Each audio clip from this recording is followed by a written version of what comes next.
नमस्कार, आप देख रहे हैं एएमजी न्यूज। आपके साथ मैं नीला। शहर और आसपास की खबरों को लेकर हम हाजिर हैं। शुरू करेंगे प्रमुख खबरों से। जमशेदपुर पूर्वी के विधायक सरयू राय ने जुस्को प्रबंधन के साथ की अहम बैठक। मोहर्दा जलापूर्ति योजना के सुचारू संचालन को लेकर की गई चर्चा, दिए गए कई दिशा निर्देश। जिले में बढ़ते कोरोना संक्रमण ने उड़ाई है प्रशासन की होश।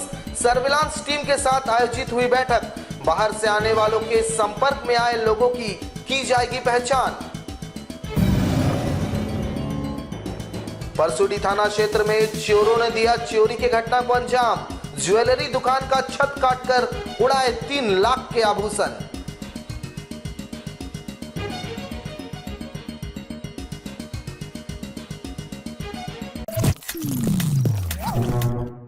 अब खबरें विस्तार से।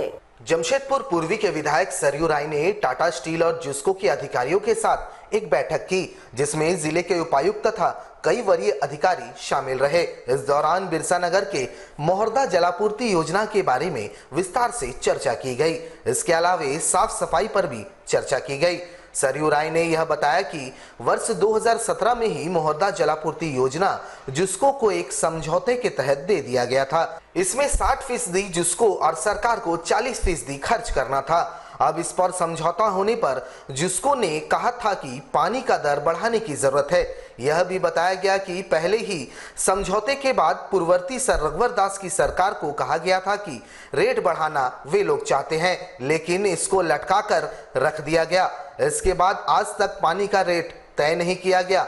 इस पर सरयू राय ने कहा कि जब समझौता किया तो जुस्को को यह जवाबदेही है कि पानी घर घर पहुंचाए। उन्होंने कहा कि मुंह देखा देखी कर उस वक्त समझौता कर लिया गया और अब समझौते से ही पीछे हटा जा रहा है, जो गलत है। बिजली का कनेक्शन तक नहीं लगा पा रहे हैं। उन्होंने बगान एरिया में भी पानी की आपूर्ति नहीं होने और केबल टाउन एरिया में बिजली की व्यवस्था कराने का भी निर्देश दिया। वहीं जुस्को व टाटा स्टील ने कहा कि कई इलाकों में लगातार खटाल बन रहे हैं, जिससे जानवर सड़कों पर घूम रहे हैं। इस पर भी श्री राय ने कहा कि खटालों को इस तरह से हटाया नहीं जा सकता। वैसे टाटा स्टील के क्वार्टरों में भी गाय और भैंस पाले जाते हैं, पहले उसे बंद कराए फिर खटालों के बारे में बात करें। इस बैठक में तय किया गया कि लोगों को पानी और बिजली सुलभता से मिले, इसके लिए सरकार टाटा स्टील जुस्को के बीच नए सिरे से स्थिति स्पष्ट की जाएगी, जिसको लेकर सरकार के स्तर पर भी अब श्री राय मामले को उठाएंगे। के द्वारा जो नागरिक सुविधाएं उपलब्ध कराई जाती हैं, उनमें कई कमियां दिखाई पड़ी थी। उस पर बातें हुई मोहर्दा जलापूर्ति योजना को कैसे ठीक किया जाए। जो केबल फैक्ट्री का इलाका है, वहाँ बिजली देने का है, पानी देने का है, वहाँ की सफाई कराने की बात है, ये कैसे हो। फिर जो बगान एरिया हैं जहाँ पानी जुस्को को देना है, वहाँ आधा दे दिया है, आधा नहीं दिया है, कहीं पाइप बिछ गया है। जुस्को के अपने कुछ सवाल हैं, उनके बारे में उन्होंने कहा कि हम लोग इसके बारे में सरकार से बात करेंगे। ये चाहते हैं कि पानी का जो दर है उसमें संशोधन किया जाए। पिछले सरकार में जो मंत्री थे उनको निर्णय लेना था, उन्होंने लिख दिया विमर्श किया जाए, इसलिए उस पर निर्णय नहीं हो सका। तो किस तरह से मोहर्दा जलापूर्ति के इलाके में जो इलाके छूट गए हैं, बिरसा नगर जो नंबर 8 छूट गया है, भूषण कॉलोनी छूट गया, ये सब इलाके हैं, वहाँ भी पानी जाए। तो अब मुझे बड़ी आश्चर्य होता है कि जमशेदपुर पूर्वी क्षेत्र में इतनी अधिक समस्याएं बनी हुई हैं। भाई पश्चिम क्षेत्र में समस्याएं थी हमारी, उससे अधिक समस्याएं आज भी वहाँ मौजूद हैं। उस समय इस पर ध्यान देना चाहिए था। 2017 में समझौता हुआ, 2020 आ गया, 3 साल में सब कुछ नहीं हुआ।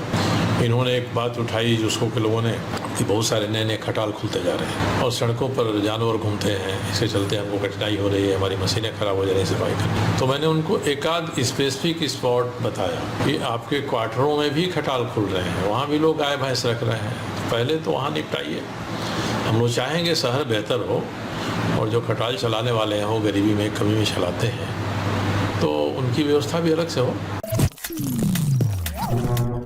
जिले में बढ़ते कोरोना संक्रमण मरीजों की संख्या ने पूरी तरह से प्रशासन के होश उड़ा दिए हैं। संख्या में वृद्धि ना हो, इसको लेकर लगातार जिले के वरीय प्रशासनिक पदाधिकारी सर्विलांस टीम के साथ बैठक कर आवश्यक दिशा निर्देश देते नजर आए। पिछले 1 सप्ताह की अगर बात करें तो जिस तरह से कोरोना संक्रमित मरीजों की और उनसे संपर्क में आए लोगों की संख्या में बेतहाशा वृद्धि हुई है। इससे प्रशासन की चिंता बढ़ गई है। इतना ही नहीं, बहुत सारे संक्रमित मरीज ऐसे भी पाए गए हैं जिनकी कोई ट्रैवल हिस्ट्री है ही नहीं। और जो ज्यादा चिंता का विषय है, समस्या इतनी भयावह हो गई है कि केवल शहर ही नहीं, ग्रामीण क्षेत्र में भी लगातार मरीजों की संख्या में बढ़ोतरी हो रही है। वहीं ग्रामीण क्षेत्र में सर्विलांस टीम किस तरह से कार्य कर रही है और किस तरह से सहियाओं और सेविकाओं को जोड़ते हुए क्षेत्र में बाहर से आए लोगों के साथ साथ संक्रमित मरीजों और उनके संपर्क में आए लोगों की पहचान करनी है, इसके लिए विशेष दिशा निर्देश जिले के एडीएम लॉ एंड ऑर्डर ने करंडी स्थित प्रखंड कार्यालय में एक विशेष बैठक कर दी। इस दौरान सर्विलांस टीम के साथ मजिस्ट्रेट, शिक्षिका, सेविका और सहिया मुख्य रूप से मौजूद रही। सर्विलांस टीम को ये मोटिवेट करने के बाद मीटिंग थी और डाटा इसमें बहुत सारा पेंडिंग था, डाटा मैनेजमेंट करने के लिए और कैसे कैसे सर्विलेंस करना और स्पेशली 3 दिन 4 दिन में सर्विलेंस करते। जैसे हम क्वारंटाइन में आदमी को जिसको भेजता हूँ उसके घर पे जाके ये पोस्टर चिपकाते हैं, आसपास के लोगों को बताते हैं कि आदमी बाहर से आए, ताकि जो बाहर से आते हैं ना तो कोरोना लेके आते हैं, ठीक ना। तो चूँकि जिसका हिस्ट्री बाहर से आने का मिला है अभी तक 99% ऐसे लोग हैं ना, ताकि समुदाय में प्रसार नहीं हो, संक्रमण न हो, उसी से बचने के हम ये सारे उपाय कर रहे हैं। और इसी चीज़ को और कैसे स्मूथली करें और कितने अच्छे ढंग से करें, इसी के लिए चूँकि कल से डाटा इनका एनहेंस हुआ। पहले इनका सर्विलेंस बहुत ही खराब था, उसकी प्रोग्रेस कल से अच्छा हुआ है और इसको अच्छा करना चाह रहे हैं। क्योंकि इनके पास करीब 16-17 डाटा है जिसका सर्विलेंस नहीं हो पाया। तो सर्विलेंस करने के लिए उनके घर में पोस्टर चिपकाने के लिए मोटिवेशन करना था और टीमों को जोड़ना था, सेविकाओं को जोड़ना था, आंगनबाड़ी सिस्टम को पूरा जोड़ करके काम करने के लिए सब किया गया। Thank you sir.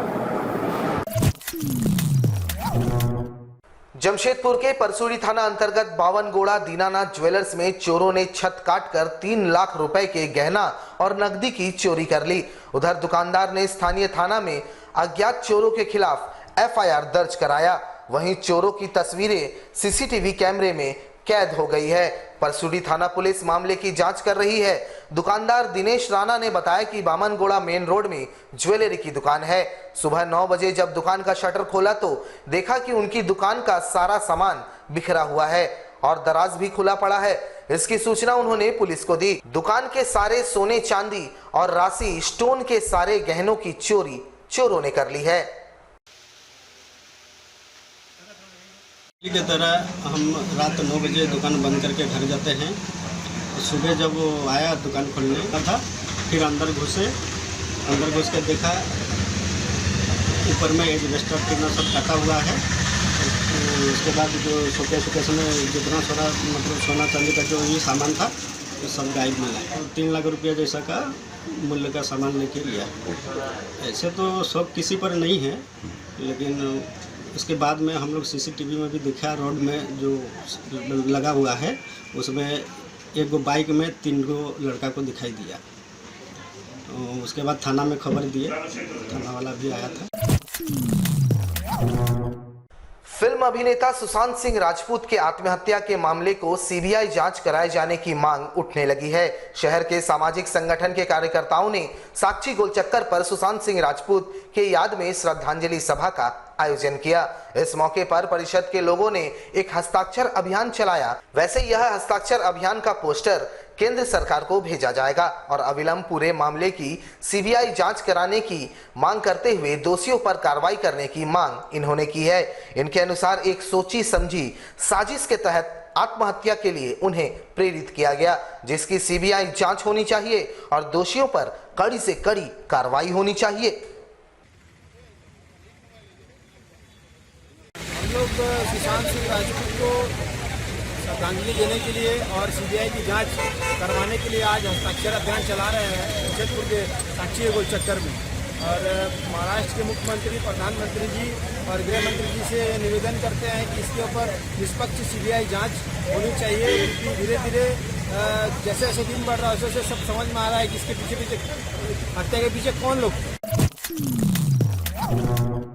जमशेदपुर के करंडी स्थित आदिवासी भवन में झारखंड मुक्ति मोर्चा प्रखंड कमेटी के द्वारा एक विशेष बैठक का आयोजन किया गया, जहां बैठक में 55 पंचायतों में संगठन को पूर्ण रूप से मजबूत करने पर विशेष बल दिया गया। साथ ही 55 पंचायत में व्याप्त विभिन्न समस्याओं को बैठक के माध्यम से उजागर किया गया।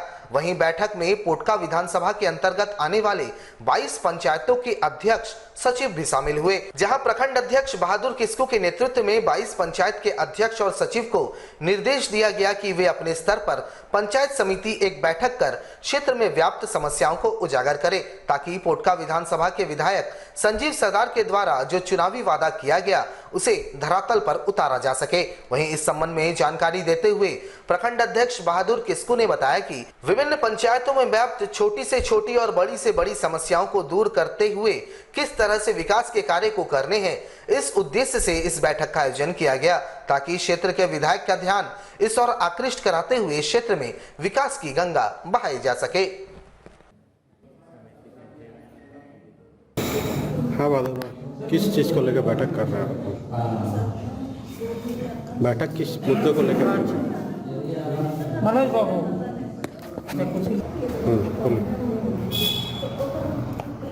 बोले। सीएनटी एसपीटी एक्ट लागू कराने वाले शहीद के परिजन रामेश्वर मुर्मू की निर्मम हत्या कर दी गई। उसके बाद हत्यारे की गिरफ्तारी को लेकर आंदोलन शुरू हो गई। इस मामले की सीबीआई जांच कराने की मांग अब उठने लगी है। उधर जनता दल यूनाइटेड के झारखंड प्रदेश अध्यक्ष सालखन मुर्मू ने 5 राज्यों में 1 दिवसीय धरना जन जागरण हुल का ऐलान किया। उधर 1 दिवसीय धरना 5 राज्यों में आज दिया गया, जहां जदयू के झारखंड प्रदेश अध्यक्ष ने अपने कदमा स्थित आवास पर 1 दिवसीय धरना देकर राज्य सरकार को आड़े हाथों लिया। कहा कि जिस शहीद के परिवार की निर्मम हत्या कर दी गई वह विधानसभा क्षेत्र राज्य के मुख्यमंत्री हेमंत सोरेन का है, लेकिन हत्या के बाद झारखंड मुक्ति मोर्चा के लोग शहीद के परिजनों से मिलने तक नहीं गए और न ही राज्य के मुख्यमंत्री ही। साथ ही इन लोगों ने पूरे मामले की सीबीआई जांच कराने की मांग की है। आज वही सेदू मुर्मू के वंशज जो हैं भोगनाडी गांव में बारहेड विधानसभा साहिबगंज जिले में, वहां 6वीं पीढ़ी के रामेश्वर मुर्मू को हत्या 12 जून 2020 को की जाती है और वहां से विधायक हैं हेमंत सोरेन जो आज मुख्यमंत्री भी हैं। उन्होंने आज तक इस हत्या के खिलाफ ना दुख जाहिर किया, ना सीबीआई जांच कराया, ना शहीदों को सम्मान दिया। इस परिस्थिति में आज आदिवासी संगेल अभियान के तरफ से 5 प्रदेशों में धरना प्रदर्शन जुलूस अनशन का कार्यक्रम रखा गया है। इस कार्यक्रम का नाम है विरोध जन जागरण हुल। जमशेदपुर के धतकीडी इलाके में इन दिनों कई अवैध खटाल खोले गए हैं, जहां इकट्ठा होने वाले कचरे से क्षेत्र के लोगों में बीमारी फैलने की आशंका है। इन पर रोक लगाने की मांग स्थानीयों ने जिले के उपायुक्त के समक्ष उठाई है। स्थानीयों ने इससे संबंधित एक मांग पत्र जिले के उपायुक्त को सौंपा है। स्थानीयों के अनुसार इलाके के बी ब्लॉक में कई सारे अवैध खटाल इन दिनों संचालित किए जा रहे हैं। यहाँ इकट्ठा होने वाले कचरे पूरे इलाके में फैल रहे हैं और यहाँ गंदगी दिन प्रतिदिन बढ़ती जा रही है, जिससे बीमारी फैलने की आशंका है। इनके अनुसार इन्होंने इस मामले में पूर्व में जिसको प्रबंधन तथा जमशेदपुर एक्साइज विभाग को लिखित शिकायत की थी, लेकिन कोई कार्रवाई नहीं हुई और अब इस मामले को इन्होंने जिले के उपायुक्त के समक्ष रखते हुए इस पर रोक लगाए जाने की मांग की है। हम लोग धतकीडी बी ब्लॉक के निवासी है और वहाँ पे अवैध रूप से खटाल चलाया जा रहा है, जिससे हमें बहुत सारी परेशानियों का सामना करना पड़ रहा है और इतनी सारी गंदगी फैल रही है, जिसकी वजह से हमें डर है कि वहाँ बीमारी का फैलना निश्चित हो जाएगा अगर उस खटाल के विरुद्ध कार्रवाई नहीं की गई तो। और हमने पहले भी जेएनएससी को और जिसको को इन्फॉर्म किया था इसके विरुद्ध में, लेकिन उन लोगों ने कोई एक्शन नहीं लिया और अभी फिर हम उपायुक्त साहब से मिलने आए हैं इस विषय में और उन्हें बताने आए हैं कि इस तरह का खटाल चल रहा है, जिससे इतना सारे गंदगी फैला है कि मच्छरों का इतना प्रकोप है कि लोग अपने घरों से पीछे तरफ बाहर निकलने में असमर्थ हैं। बीमारी फैलने का बहुत सारा खतरा और अभी इतनी महामारी फैली हुई है, कोरोना महामारी और बरसात का समय भी आ रहा है, जिसकी वजह से हमें डर है कि उस गंदगी की वजह से इतनी सारी बीमारी फैलेगी। हमारे साथ लगातार जुड़े रहने के लिए आप हमें YouTube पर जरूर सब्सक्राइब करें। आज के लिए बस इतना ही। कल आपसे फिर मिलेंगे कुछ नई खबरों के साथ। तब तक के लिए AMG न्यूज़ की पूरी टीम को दीजिए इजाजत। नमस्कार।